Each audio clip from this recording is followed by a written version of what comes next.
Plus que vainqueur, à part responsable. Super. Plus que vainqueur, c'est le nom de la série. Du coup, tada, voilà. Et ce soir, avant de commencer, le thème de ce soir, j'aimerais faire quelques rappels sur ce que Mike nous a dit la dernière fois. Mike nous a dit qu'on a un ennemi. Eh les amis, chut, calmez-vous. Chut.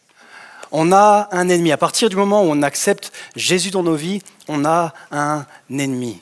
Et cet ennemi, c'est Satan. Et Mike nous a parlé de cet ennemi, nous a décrit cet ennemi. Il nous a dit que cet ennemi, finalement, avait plusieurs noms. Il s'appelait Satan, il s'appelait Lucifer, c'est le diable. Oui, je bouge beaucoup les mains quand je parle, je sais, etc. Et on a vu également que c'était un ange, à la base, qui servait Dieu. Un ange qui servait Dieu. Mais parce que cet ange a cherché à prendre la place de Dieu, parce que cet ange, finalement, s'est enorgueilli. Alors Dieu l'a battu, Dieu l'a chassé du paradis. Et Dieu l'a éclaté. Mais malgré le fait que Satan ait été battu, lui maintenant son but, c'est de faire un maximum de dégâts. Un maximum de dégâts. Lui, il va faire un maximum de dégâts et il va utiliser tous les moyens qu'il a à sa disponibilité. C'est un être rusé. On l'appelle le père du mensonge également. C'est un être qui est menteur. C'est également le prince de la puissance de l'air. C'est l'accusateur. Et il va utiliser toutes ces capacités pour détruire. Détruire quoi ? Finalement, ce que Dieu a fait et ce que Dieu aime. Et ce que Dieu aime et ce que Dieu a fait, c'est nous, c'est chacun d'entre nous. Satan va chercher à te détruire. Et pour nous, du coup, ça change quoi ? Ça veut dire que on aura des batailles, et je vais revenir dessus après. On aura des batailles spirituelles. Mais ce qu'il faut retenir avant toute chose, c'est Jésus a vaincu Satan. Jésus a vaincu Satan, il a remporté la victoire à la croix. Amen ? Amen. Et du coup, on va prendre le temps de relire le passage qui se trouve dans Éphésiens 6. Donc ça va être notre passage phare tout le long de la série. Je vous invite vraiment à le lire chez vous, à prendre le temps de le méditer. Mais Éphésiens 6, versets 10 à 18. Éphésiens 6, versets 10 à 18. Au reste, fortifiez-vous dans le Seigneur et par sa force toute puissante. Revêtez-vous de toutes les armes de Dieu, afin de pouvoir tenir ferme contre les ruses du diable. Car nous n'avons pas à lutter contre la chair et le sang, mais contre les dominations, contre les autorités, contre les princes de ce monde de ténèbres, contre les esprits méchants dans les lieux célestes. C'est pourquoi prenez toutes les armes de Dieu afin de pouvoir résister dans le mauvais jour et tenir ferme après avoir tout surmonté. Tenez donc ferme. Ayez à vos reins la vérité pour ceinture. Revêtez la cuirasse de la... Ça marche. Eh, vous êtes réveillés ou pas là ? Revêtez la cuirasse de la... Ah voilà, c'est bien. Nickel. Mettez pour vos chaussures à vos pieds le zèle que donne l'évangile de...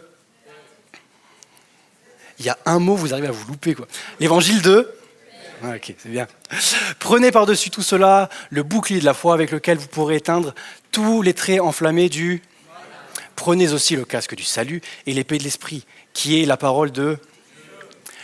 Faites en tout temps, par l'esprit, toutes sortes de prières et de... Veillez à cela avec une entière persévérance et priez pour tous les saints. Amen. Amen. Donc, je vous l'ai dit, on a un ennemi. On a un ennemi. Donc si on a un ennemi, ça signifie quoi ? Ça veut dire qu'on est en guerre. On est en guerre, sauf que cet ennemi c'est pas un ennemi qui va faire la guerre froide. T'as pas les Américains d'un côté, les Russes de l'autre, qui sont là, attendre l'attaque américaine. Non. C'était pour toi, ça, Marie. C'est un ennemi qui est vorace. On l'a vu, c'est un ennemi qui est vorace. C'est un ennemi qui veut te détruire. Et donc ça veut dire quoi ? Ça veut dire que c'est une guerre qui ne peut pas être évitée. Tu auras beau faire ce que tu veux. Tu peux vouloir être dans ton coin tranquille. Lui, il te cherchera. Lui, il cherchera à te tuer. Parce que son but, c'est quoi ? C'est que tu meurs. Que tu meurs spirituellement, que tu meurs moralement. Il a ce désir. Il a une haine viscérale et il va tout faire, tout ce qui est possible pour te détruire. Il va chercher à te donner des coups. Tu es en guerre, donc forcément, il va y avoir des batailles. Tu es en guerre, donc forcément, il va y avoir des coups qui vont être échangés. Une guerre propre, ça n'existe pas. Forcément, ça va être sanglant. Forcément, ça va être difficile. Dans une guerre, il y a des morts, il y a des blessés. J'ai regardé d'ailleurs, j'ai cherché ça pour ma prédication, mais même la guerre la plus courte, elle a fait 500 morts. Et la guerre, elle a duré 38 minutes. Voilà. C'est bon pour vous? C'est tout pour moi. Une guerre sans mort ou sans blessés n'existe pas. La guerre va être rude, la guerre va être compliquée. Mais justement parce qu'il y a finalement il y a cette guerre qui est présente. Nous, notre désir, et c'est pour ça que l'on fait cette série, c'est qu'on a ce désir que vous soyez équipés, que vous soyez prêts pour aller au combat. Finalement, que vous puissiez avoir on va dire, l'art de la guerre pour aller au combat. Que vous soyez préparés, que vous ayez l'entraînement nécessaire, l'équipement nécessaire. On a besoin d'être préparés pour que vous puissiez tenir malgré les difficultés que la vie pourra parfois donner, malgré les attaques que Satan voudra parfois nous donner. Simplement une citation de Nicolas Machiavel, donc c'était un diplomate italien à l'époque, un penseur italien, qui dira « Mépriser l'art de la guerre, c'est faire le premier pas vers sa ruine. Le posséder parfaitement, c'est le moyen de se lever au pouvoir. » Alors nous, notre but, c'est pas de se lever au pouvoir, parce que c'est déjà Jésus notre roi, mais notre but, c'est de pouvoir tenir. Et comme Nicolas Machiavel le dira, mais on a besoin de se préparer. Si on néglige ça, alors forcément, on va se faire bouffer. On a besoin de se préparer, on a besoin de prendre finalement les armes. On ne va pas aller à la bataille en étant en slip. Ce serait compliqué. On a besoin d'avoir notre équipement. L'armée est quelque chose d'équipé. Si maintenant la France venait à rentrer en guerre et qu'elle enrôle tout le monde, je m'attends à ce que l'armée me donne les armes. Et avec Dieu, ça va être exactement la même chose. La guerre va être spirituelle, mais elle sera quand même présente. Et on a besoin d'être intentionnel dans cette recherche d'équipement, dans cet entraînement pour Dieu. Maintenant, que nous dit la parole? Que nous dit le texte des Éphésiens? On va reprendre les versets 11, et après je vais passer directement au 13. Revêtez-vous de toutes les armes de Dieu. Revêtez-vous de toutes les armes de Dieu afin de pouvoir tenir ferme contre les ruses du diable. Je passe au verset 13. C'est pourquoi prenez toutes les armes de Dieu afin de pouvoir résister dans le mauvais jour et tenir ferme après avoir tout surmonté. L'apôtre Paul, en 2 versets, va nous rappeler qu'il faut que l'on prenne toutes les armes de Dieu, que l'on a besoin de saisir toutes les armes de Dieu. Il insiste, en 3 versets, il le redit 2 fois. C'est quelque chose qui est primordial. Tu n'as pas besoin de saisir des armes que tu pourrais te façonner toi-même, mais tu as besoin de saisir celles que Dieu, lui, veut te donner. Dieu, lui, te met à disposition toutes les armes dont tu as besoin. Tu n'as pas besoin de plus, tu n'as pas besoin de moins. Dieu te met tout à disposition. Dieu nous équipe en fonction des combats que l'on aura. Et tout ce qu'il donne, c'est assez. Tu n'as pas besoin de prendre quoi que ce soit de plus. Dieu donne suffisamment. Il faut donc pouvoir, avant d'être au combat, avoir l'armure. Ça ne sert à rien d'avoir l'armure, de mettre l'armure une fois que les combats sont finis. On est d'accord avec ça? Il ne faut pas être sorti de Saint-Cyr normalement. Tu as besoin de revêtir l'armure avant les combats. Si tu le fais après, tu as un gros problème de timing. C'est comme ceux qui mettent le lait avant les céréales. Vous avez un gros problème de timing. C'est moi qui ai le micro, c'est moi qui ai raison. Non, Restez avec moi. Je me suis dit, punaise, il ne fallait pas que je la lance celle-là, j'étais sûr. Restez avec moi, les amis. Restez avec moi, les amis. Il faut que tu puisses revêtir les armes que Dieu te donne avant le combat. Maintenant, une autre chose que Paul nous laisse pour ces batailles, c'est quoi? C'est le verset 13. C'est pourquoi prenez toutes les armes de Dieu, afin de pouvoir résister dans le mauvais jour et tenir ferme après avoir tout surmonté.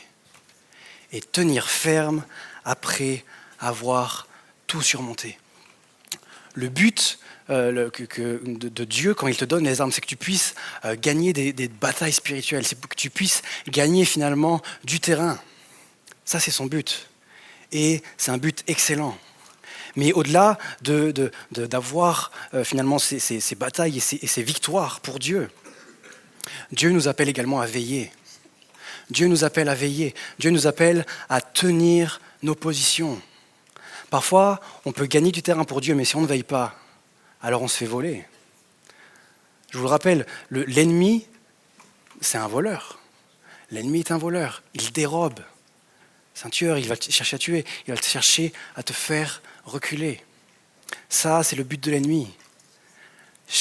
Restez vigilants, veillez à votre âme, veillez, même si vous avez des victoires spirituelles, même si vous avez finalement même des révélations. Gardez-les. J'en discutais encore avec un gars ce matin au tremplin. Et je disais, mais des fois, je me suis rendu compte que j'avais eu des vraies révélations de la part de Dieu, où Dieu m'avait parlé, et c'était incroyable. Mais parce que je n'ai pas veillé.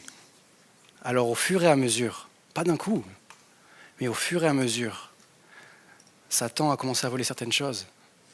Et j'ai perdu cette sensibilité, ces révélations que j'avais pu avoir par le passé.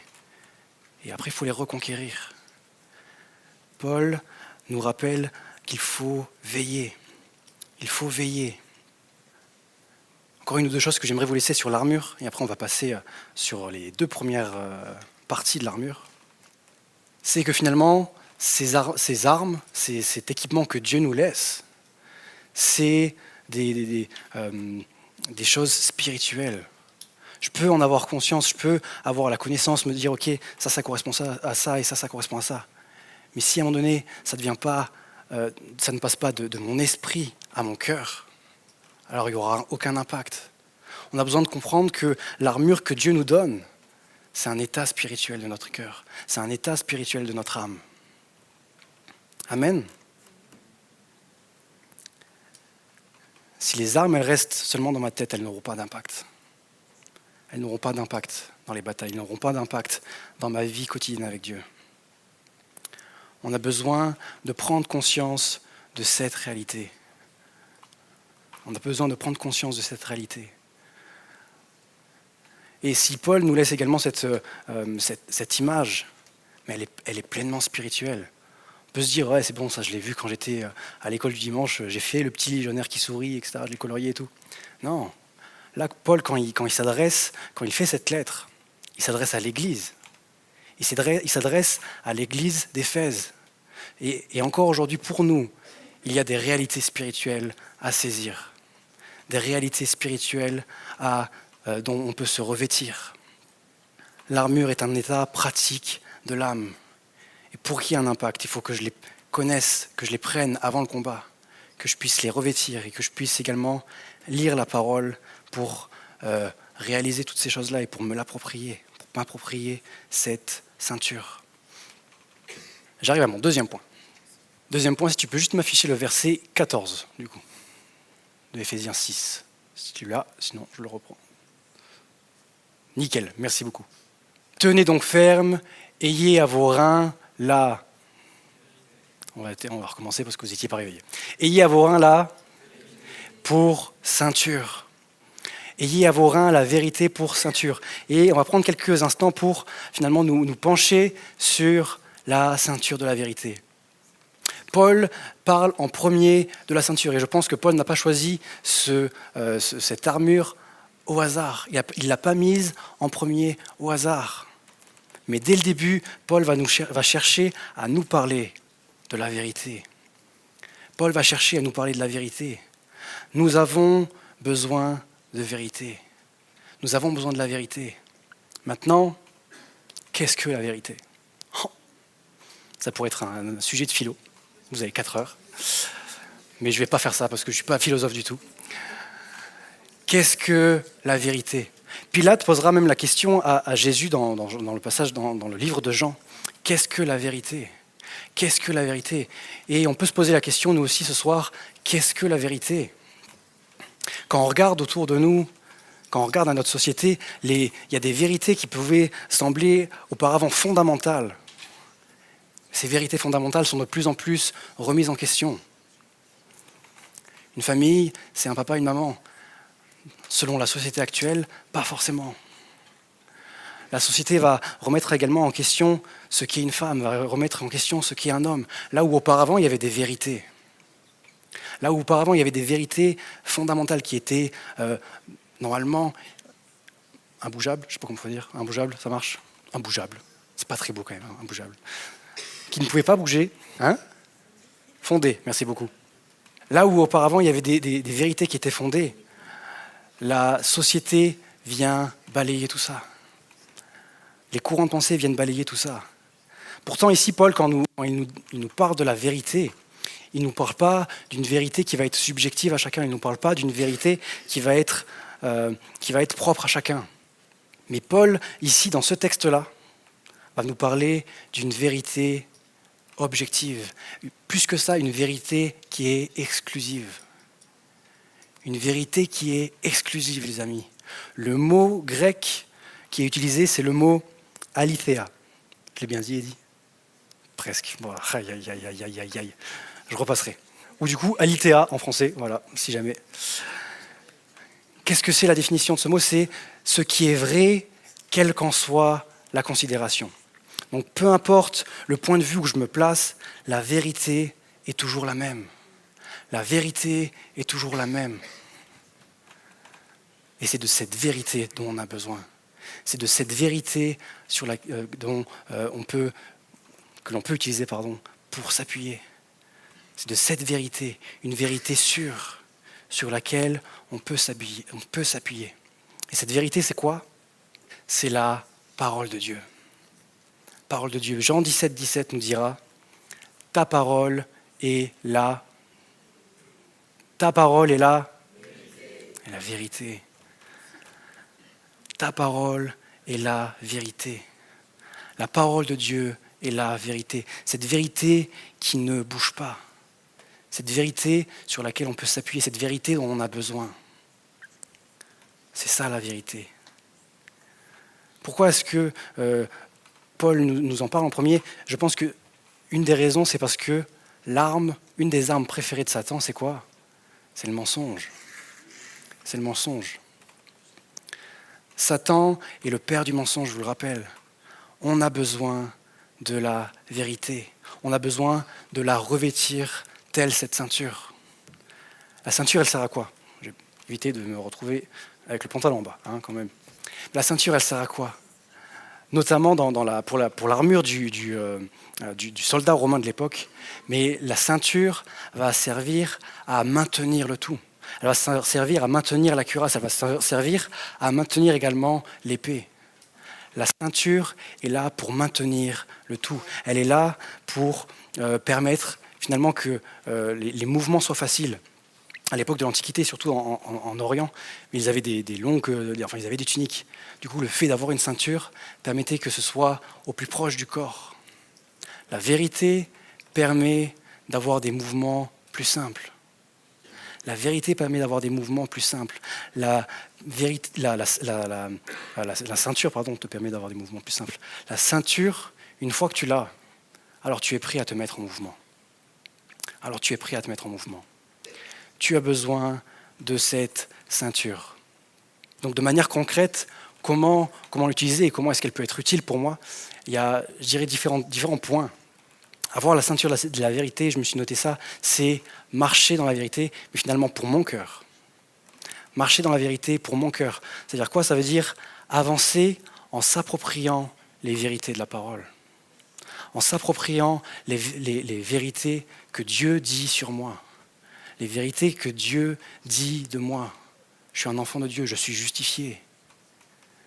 Une vérité qui ne va pas dépendre des circonstances, mais une vérité qui reste inébranlable en tout temps.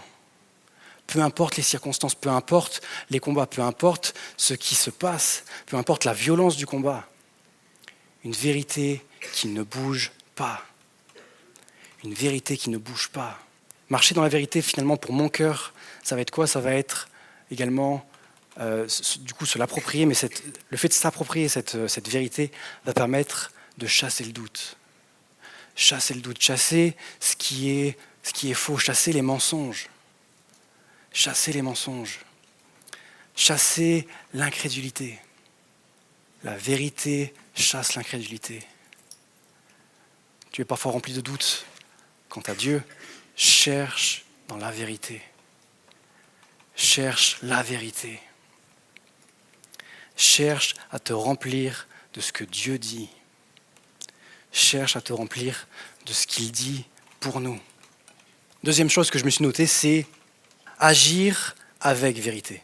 Agir avec vérité pour ma vie. La vérité, donc, de manière logique, elle va s'opposer au mensonge. Vous êtes d'accord avec ça ? Ok, vous êtes avec moi, c'est bien. La vérité va s'opposer au mensonge. Mais ironiquement, les gens du dehors vont utiliser le mensonge. Pourquoi ? Pour se protéger. Le mensonge va servir de protection. J'étais en petite section, je crois. Ouais, un truc comme ça, en maternelle. Ouais, j'ai des souvenirs de ma maternelle. Et je sais pas, c'était le temps de jeu, bref. Et il y avait des petits jouets, des petites voitures. Et il y avait un petit train en plastique. Ce petit train en plastique, il me plaisait bien. Et je me suis dit, ce serait bien que je puisse jouer au petit train, non seulement à l'école, mais aussi à la maison.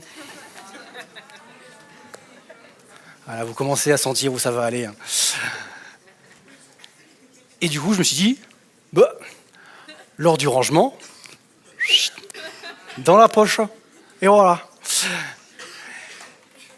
Et du coup, je suis tout content, j'ai mon petit train dans la poche, on retourne en cours, tout se passe bien. Mais du coup, moi, je suis trop content, tu vois, je suis trop fier. Et du coup, qu'est-ce qui se passe ? Je suis tellement fier que j'ai mon pote à côté, je lui dis « Hé, regarde ce que j'ai !» Sauf que mon pote à côté, c'est une grosse balance, ok ? Une grosse balance. Et dis, il faut que tu me défendes. Et du coup, qu'est-ce qu'il fait ? Vu que c'est une grosse balance, il appelle la prof. Qu'est-ce que j'essaye de faire ? J'essaye de ranger le train. Qu'est-ce qui se passe ? La prof m'interroge, forcément. Est-ce que tu as pris le petit train ? Non, j'ai pas pris de petit train. Le truc, il fait la moitié de ma poche, ça se voit, il sort.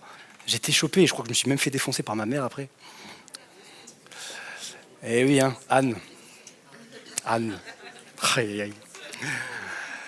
Mais pourquoi j'ai menti à ce moment-là ? Parce que j'avais peur. Et parce que pour moi, ce mensonge était une protection. C'était une protection. Mais j'aimerais te dire, j'aimerais nous dire, j'aimerais me dire, la vérité, c'est la seule chose à laquelle la chrétienne peut céder. La seule chose à laquelle le chrétien peut céder, c'est la vérité. Cède à la vérité. Dans tes actes, sois vrai. Dans tes pensées, sois vrai. Ne fais pas de compromis. Sois vrai, être vrai, c'est être 100%. C'est à 100% ou c'est rien. Tu as besoin d'être vrai, ne fais pas de compromis. Ne fais pas de compromis, quel qu'il soit.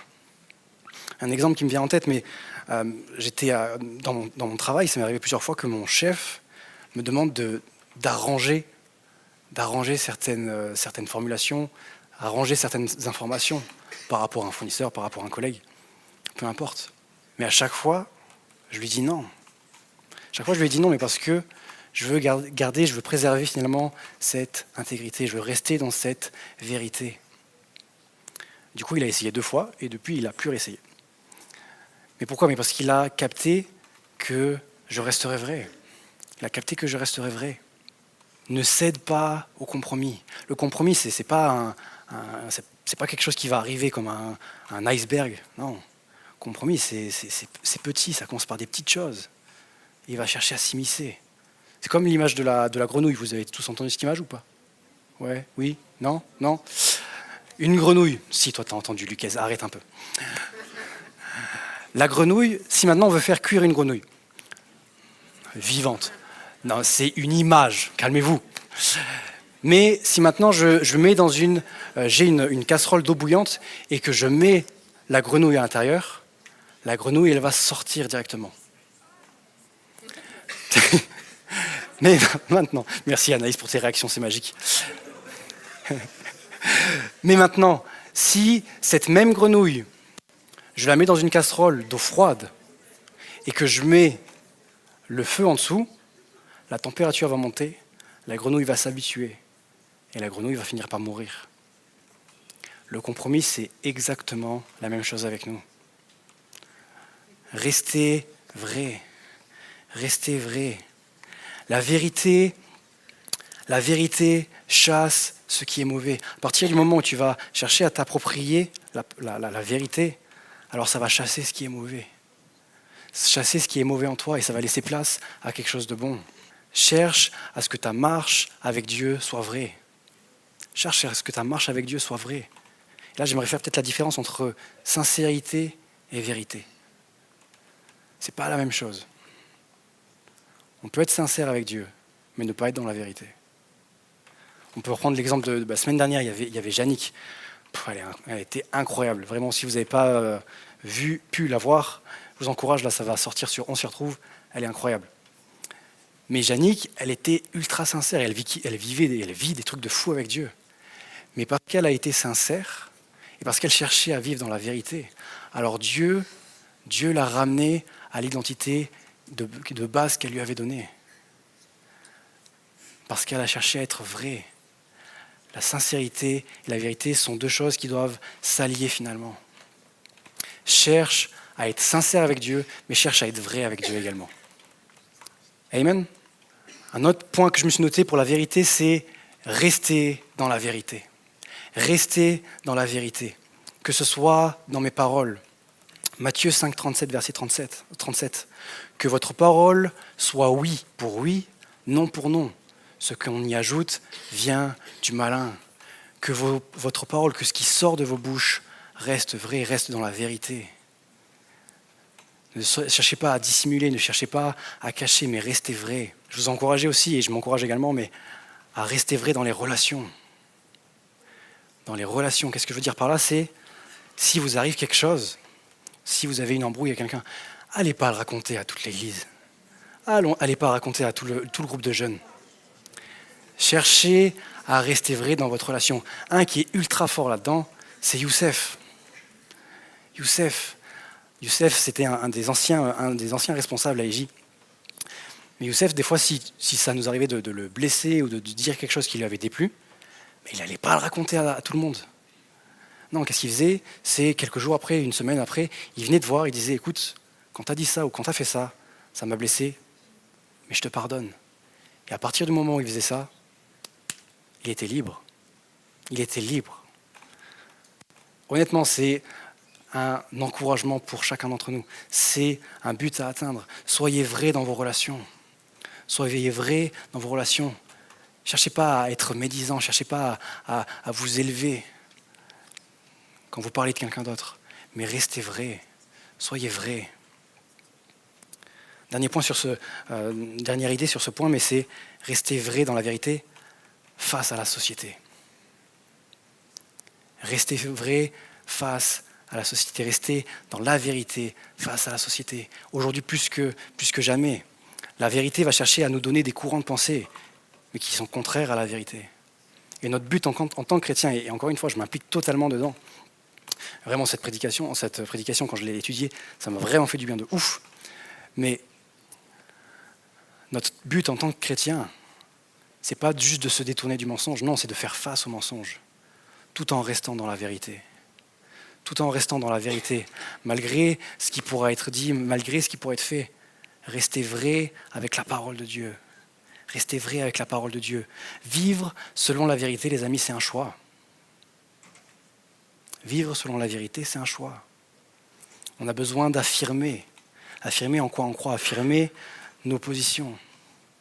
Aujourd'hui plus que jamais. Amen. La vérité, les amis, c'est une puissance. C'est une puissance, c'est pas un ennemi, mais c'est une puissance. Simplement pour se rappeler ce passage dans Jean 8, 32. Alors il dit aux Juifs, Jésus, qui avait cru en lui, si vous demeurez dans ma parole, vous êtes vraiment mes disciples. Vous connaîtrez la vérité et la vérité vous rendra libre.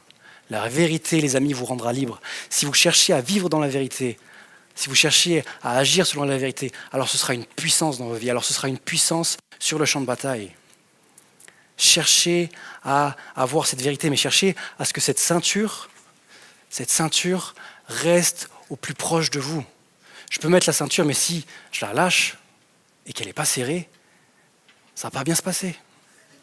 Si je cherche à combattre avec une ceinture desserrée, ça va me servir à rien. Je vais essayer de maintenir ma cuirasse, je vais essayer de tenir mon épée et je vais de me battre comme ça.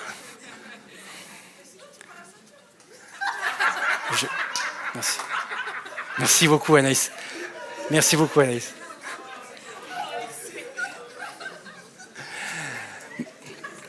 Restez avec moi, les amis. Restez avec moi.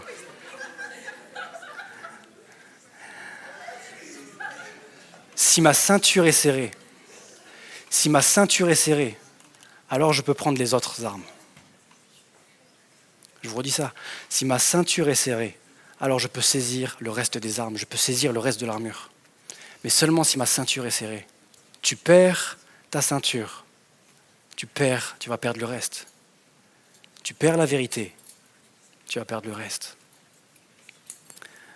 Ton efficacité va dépendre de ta ceinture. Mais de cette vérité dont on a besoin, elle va venir par des révélations divines. Elle va venir par des révélations divines qui vont venir du Père. On ne doit pas chercher à avoir des manières de penser, non. C'est seulement au travers de la parole que cette vérité viendra. Seulement au travers de la Bible que ces vérités viendront. Amen. J'arrive à mon troisième point. On a vu finalement que la vérité est indispensable, mais la deuxième arme, c'est... Oh, pas tous en même temps, là. La deuxième arme, c'est... La cuirasse. Ouais, merci Mike. Toi, t'es un frère, toi. La deuxième arme, c'est la cuirasse. Et cette deuxième arme, c'est la justice. Non seulement la vérité va être indispensable, mais la justice l'est tout autant. La justice est indispensable. La cuirasse est indispensable. La cuirasse, c'est quoi? Ça va protéger des coups. Ça va protéger le cœur. Ça va protéger les organes vitaux. Ça va protéger le côté, ça va protéger le dos. D'ailleurs, si on peut mettre la petite image pour qu'on ait tous, voilà. Comme dans Astérix, vous avez vu? Voilà. Donc ça, c'est la cuirasse qui a été utilisée par les Romains, du coup, 1er au 3e siècle. Donc quand Paul décrit la cuirasse, c'est à ça qu'il fait référence. C'est à ça qu'il fait référence. Une cuirasse qui prend l'entièreté du tronc, finalement, qui protège les épaules, qui protège les côtés, qui protège le dos. Et ça, c'est le but de la cuirasse. On a besoin de justice. On a besoin de justice. Et, mais le mot utilisé, je ne vais pas vous le lire parce que celui-là était trop compliqué, mais il y a également deux aspects dans cette justice. Le premier aspect de la justice qui est pour nous, c'est que l'on est justifié. On est justifié, les amis. Romains 5, verset 1. Puisque nous avons été déclarés justes en raison de notre foi, nous sommes en paix avec Dieu grâce à notre Seigneur Jésus-Christ. Nous avons été déclarés justes et nous sommes en paix avec Dieu, avec notre Seigneur Jésus-Christ. À partir du moment où tu choisis Jésus, à partir du moment où tu acceptes Jésus dans ta vie, alors tu es saint, alors tu es justifié. Tu es justifié.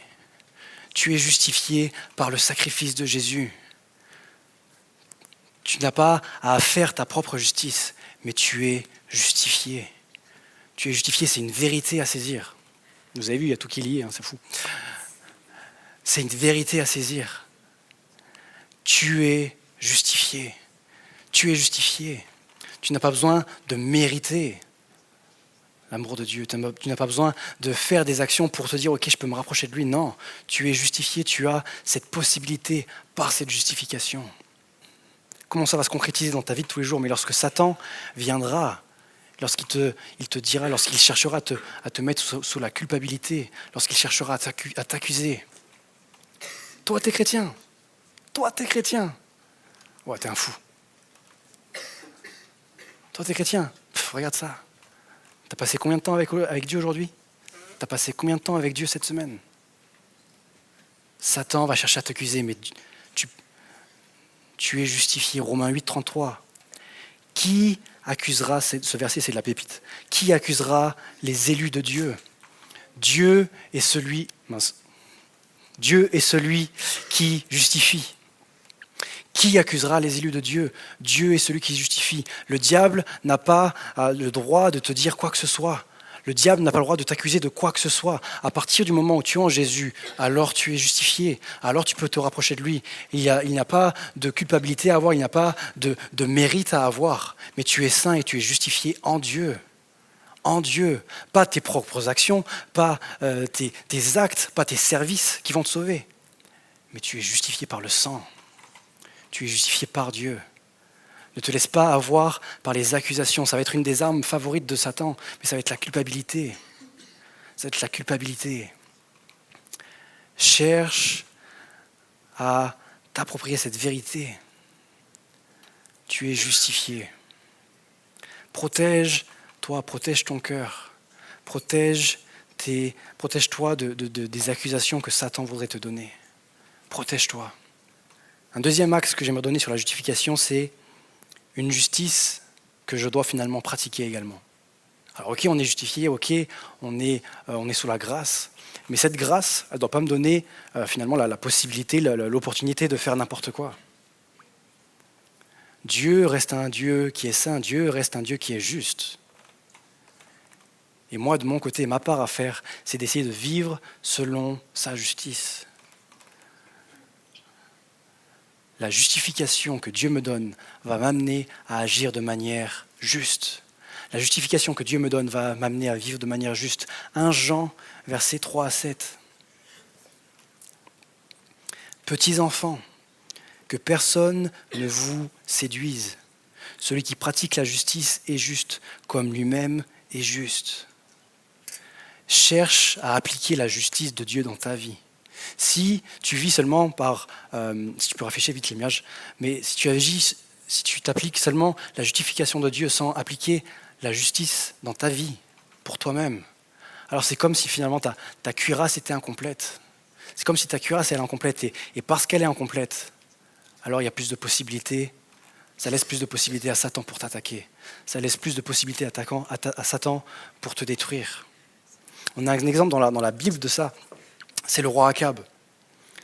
Le roi Akab, lorsque il est mort, du coup, c'était un roi qui a fait n'importe quoi en Israël.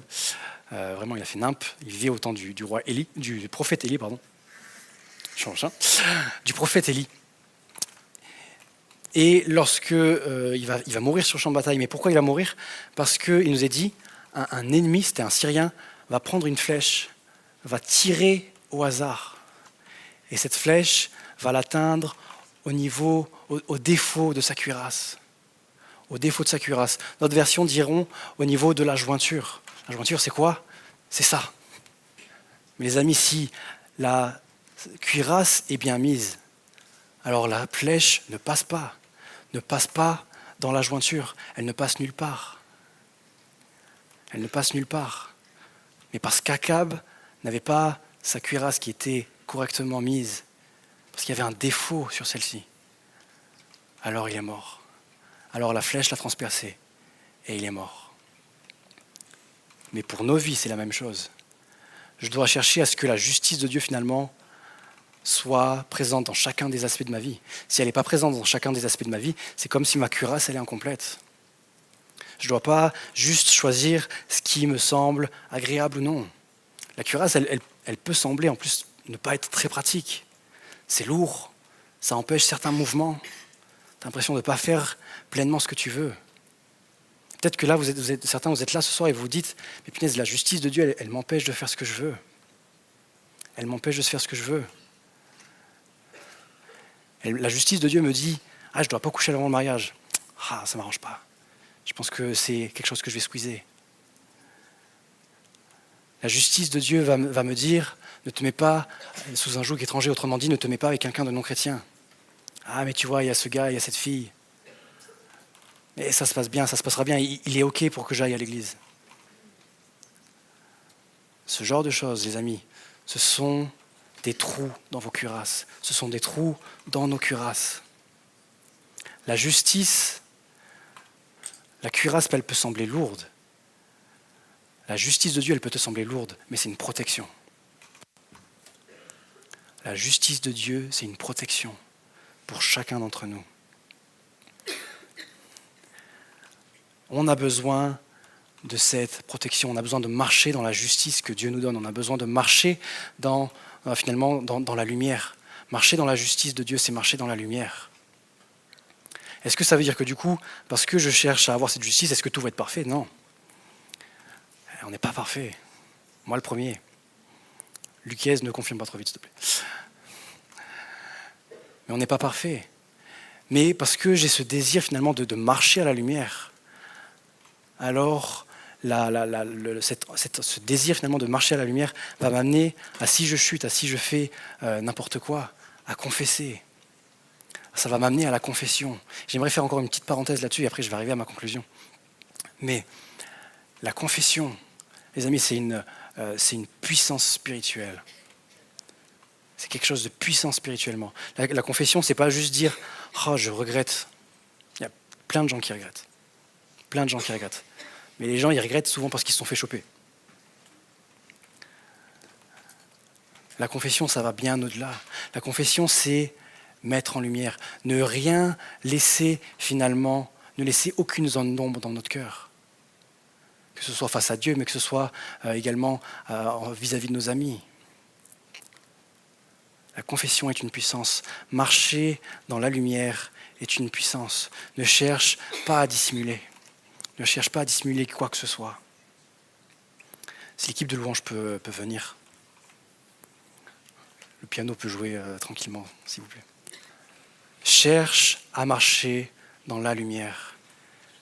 Dans la lumière. Cherche à agir. Cherche à ce que cette justice te protège. Cherche à ce que cette justice te protège. Tu as besoin de saisir pleinement, tu as besoin de te l'approprier pleinement pour que ça puisse être une réelle protection. La vie que tu vivras, soit te fortifiera contre les attaques de Satan, soit lui rendra la tâche plus facile pour te vaincre. Je vous le redis encore une fois, la vie que tu vivras, soit elle te fortifiera contre les attaques de Satan, soit elle lui rendra la tâche plus facile pour te vaincre. Cherchez à revêtir cette cuirasse.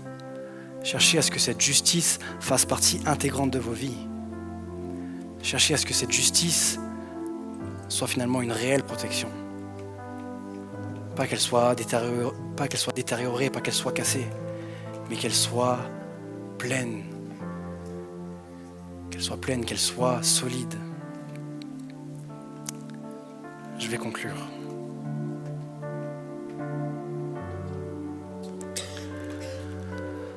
Toutes les armes de Dieu, les amis, elles sont pour nous. Toutes les armes de Dieu, elles sont pour nous. Et il n'a pas mis toutes les armes à disposition et il a dit, ok, toi tu prends ça, toi tu prends ça. Non, toutes les armes sont pour chacun d'entre nous. Dieu a le désir finalement que son armée, que son peuple soit armé. Toutes les armes sont à notre disposition. Mais c'est à nous de les saisir. Et je pense sincèrement qu'il y a des réalités spirituelles à saisir ce soir. J'ai besoin de saisir ces réalités spirituelles. Soyons dans la vérité, soyons vrais. Soyons vrais ce soir. Faisons un état. Soyons vrais par rapport à nous-mêmes, soyons vrais par rapport à Dieu. Soyons vrais.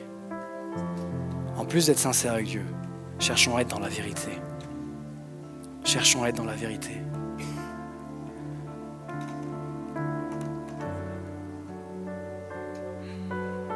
Pour terminer, j'aimerais juste vous laisser ce passage et puis après je vais prendre le temps de prier. Acte 24, verset 16. C'est pourquoi moi aussi, je m'exerce à avoir constamment une conscience irréprochable devant Dieu et devant les hommes. C'est Paul qui dit ça. C'est Paul qui parle. C'est pourquoi moi aussi, je m'exerce à avoir constamment une conscience irréprochable devant Dieu et devant les hommes. Cherchons à être irréprochables devant Dieu. Faisons notre part au maximum. C'est lui qui gère le reste. C'est lui qui est au contrôle de la bataille. C'est lui qui est au contrôle de nos vies. Mais faisons notre part. Amen. Je vais prendre le temps de prier, puis après, je laisserai conduire juste pour un chant encore.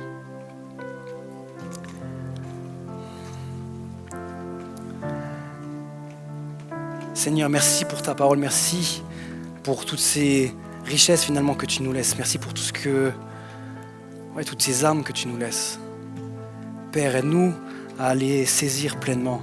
Aide-nous à ne rien laisser tomber, mais à saisir tout l'équipement qui est nécessaire. Seigneur, vraiment que l'on puisse remporter des victoires pour toi, que l'on puisse avancer pour toi, que l'on puisse prendre du terrain pour toi, que l'on puisse arracher des âmes d'un camp à l'autre.